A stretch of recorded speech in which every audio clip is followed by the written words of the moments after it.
piyo chwiny mon ikero dum chwiny tek mon aya kine we ko chongo ko chola jala ta ko chongo so automatically now ni kadong tin kamusu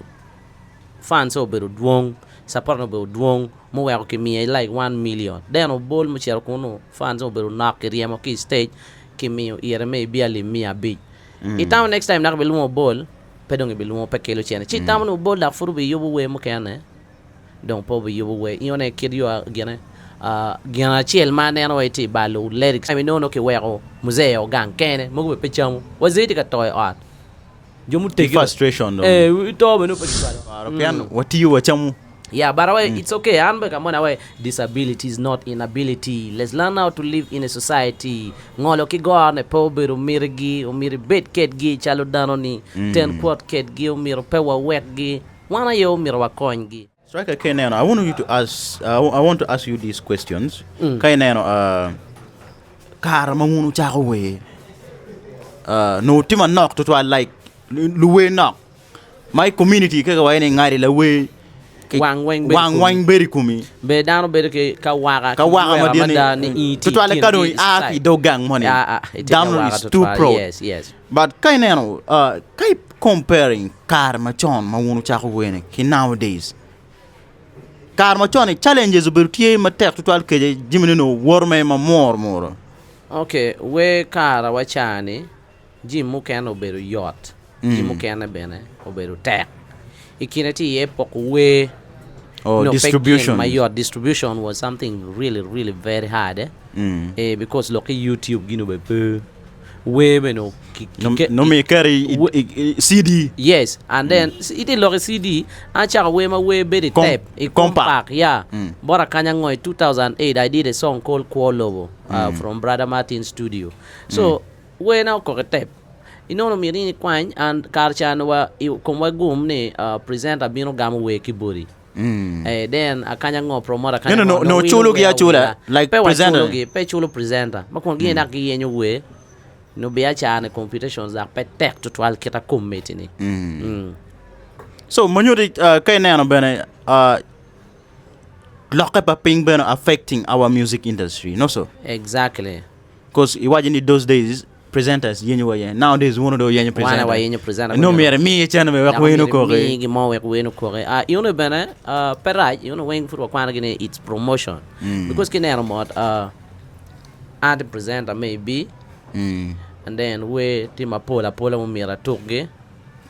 aida abitu we madano marful we program bed met onyo ai to we ma kemiagi mo ni promoting kapika page no dong chaba pe jo mo kena ni you get amabe kina yo ne be balo we presentation be no pe met ambe no kunyo pa win radio to akira yang because of cholo presenters yeah you know where chel mo tiko berka kok cha wen dong mi pe mi yo kar klo war be berka kok ki dong show no program you know ni radio ni pe beru mi to al pi ni bi no ni kiti lo gaida kum la we chel kan no kiti go type we chel kan ono balo show ayo lo piani kai winyo no maybe celebrity no chao kana miringi yang pa mone nen ko 50 cent ke nyala wena o tin yo ba de ti me kwena ya do yinde o mi nen today in history gi strike ayo mi agi mone we mi po wili ko me ka go we ne ko and we now I rarely appear on radio nowadays no po can because I know no don't appear but I should not over be repeating myself wow ka primary we money tin I can better do a deck na ngwen then you go back again I can prima them in a different way, not radio. Okay. So striker iloro kum chulo presenters. Do you think that is the problem where kum chani nowadays vulgar lyrics dung to twale kumal me Uganda? Pian la way mo na matiri na ne meka balo ali piara bichi. Pingo yana che chulo ku studio. And inoni fans gimar and we left chani. Yeah. So do you think also affecting our industry as well? Actually present about him affecting no affecting ki como road. We lebiten in dung matek to twal ke por ki you ni na machel support agi duong pian support agi gitia go no support agi street kid duong lo jomaniang jomaniang duong lo street kids but street kids gi chere show kakiluo for example yenge kwany ko mi iker chalo bol simple man ni luo itero bol bogana pap chi luo kamusi chwale Buganda pub anga show ne obi pong loyo donc ko be wa wek lo Buganda pub donc ko wa chwal wa ba peje anga show no be pong loyo with current situations Kamuzu will get full. Yeah. So automatically now ni kadong tin Kamuzu fans so beru duong support no beru duong mo wa ko mi like 1 million then o bol mo cher kuno fans so beru nak riamo ki stage ki mi ire me biali mi abi itam next time nak belu mo bol pedong belu mo pekelo chene chi tam no bol da furu be yobu we mo kane donc po be yobu we yone kidio gene gana chiel mane no iti balu lyrics mabejo we beti because luwe mabejo ne pegiti no chul mada because fans gi knock fans gi pechere show and show ki ken kama luwe chami ye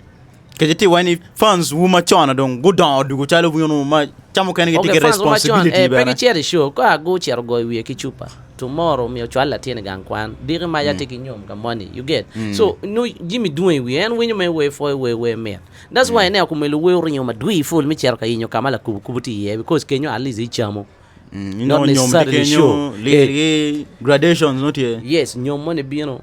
no ali mi abo now funo pa wear ba tome pa sen money bolo producer money no donga ikome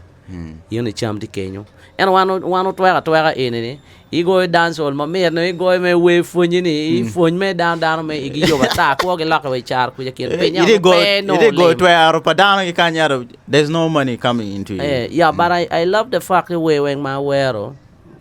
dana weng ma rana wer maguru ko pa dana weng chala we mo nan ba ngi go we street yone kamet chicken no en ngoma miete en gina man go woni dogi kisi no yona go kana wana Joel Fresh yeah gina miet ana no ne kino ana no ne kino gama miet ana no ne kimet but Queens, how do you feel beda yenga degi as we chill kuj matin ti kanye yedo ite kamara yene savarang way ite kamita yene savarang way pingo ite kamara yene savarang way omiro yene ye carry on lato no atikitam ni kape nero maracha mitini dong dino matin ni weka bit free pikara malachi berka vola jui nero pe yene again like ano ni dwa pari yo matika tume wajiko weka bal ko na we mukana ka luo dogi kiss awa money tie luo ne wanga penyuru we matwero wate kidi mo be full so if we could do something it's okay it's like you per mo pe wan chara studio she wan pep but emi pro she we okati do wow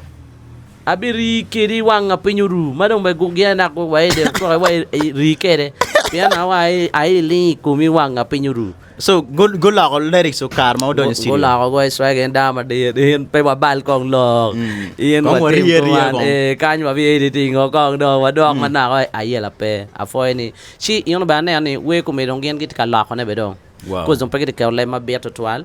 man me ga ti interview ko man ga tamani ko ti lo ko ngaro mo no it's me and you with what tambe Tammy Bay. So tamane kabe no be but sometimes we need to understand yes gidi la ko we no mu kana gidi la ko ne but tay we ma gidi la ko ne mu dong gidi in fact da no gidi bala okay pero we kay ngi yo ki gi money yana dong nakeda tweeting gano kana bera yane e wa mari pikita no ite mo kwere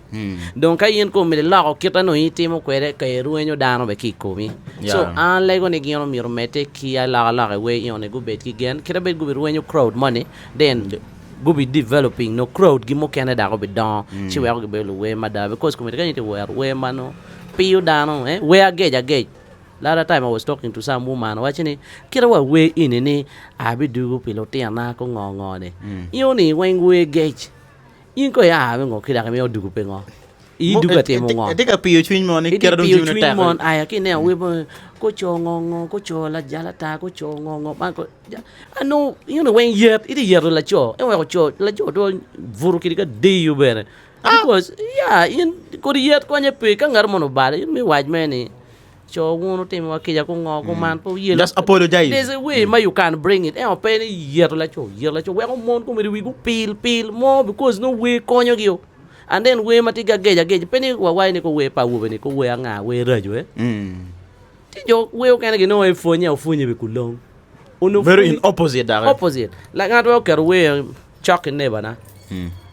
no that me never win it's like you know baby loga we talk through songs we be logo and we go okay manyote tika wake we ni no fudun la chono okay yela pe so anoti balo poya pete kira yang chana when we ma yang chana we boss me gi ko dida Moses ga nga gi binanen gi na Jackson gen tam no figi those songs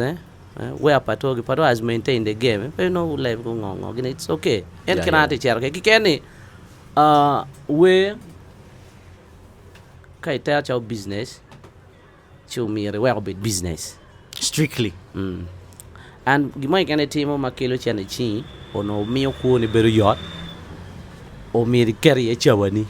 you need to take your time that's why I link manok because anji mati on pete a chair kan no ni in pete kela chane to twal no jumping this one I give time to the other one but we are pay will kama ana ai ki ngoma we timi kuona that's why nena lipa waro ka wa nek ji mo kena ni o ona ket chaba manari ye dena keme ki we pe beru yo because kina kar ma chon cha ni ka wen wala tiena tiro striker TRESINO a bad man record bad man record because I'm go an pa beru studio chel an lim pol studios o wen I love that I love the fact ni Imar supporting good productions kar shaling manak but when Rico came around I was okay let me get back to the studio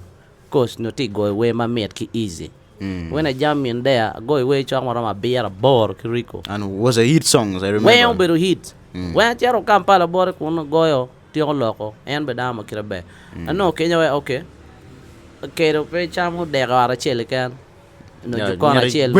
la mira la kalar ki ngo gina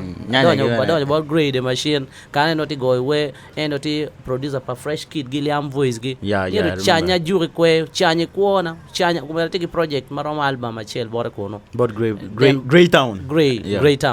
the machine now kunyo Grey Town studio so